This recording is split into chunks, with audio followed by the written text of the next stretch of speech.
यासीन, कसम है कुरान की जो हिकमत से भरा हुआ है। ए मोहम्मद सल्लल्लाहु अलैहि वसल्लम, बेशक तुम पैगंबरों में से हो, सीधे रास्ते पर हो। ये कुरान गालिब व मेहरबान का नाजिल किया हुआ है ताकि तुम उन लोगों को जिनके बाप दादा को खबरदार नहीं किया गया था खबरदार कर दो कि वो गफलत में पड़े हुए हैं। उनमें से अक्सर पर अल्लाह की बात पूरी हो चुकी है, सो वो ईमान नहीं लाएंगे।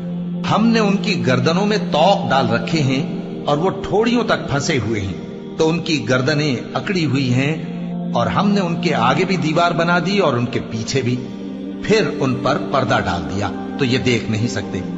और तुम इनको खबरदार करो या न करो, इनके लिए बराबर है, ये ईमान नहीं लाएंगे। तुम तो सिर्फ उस शख्स को खबरदार कर सकते हो जो इस नसीहत यानी कुरान की पैरवी करे और रहमान से गायबाना डरे, सो उसको मगफिरत और बड़े सवाब की बिशारत सुना दो।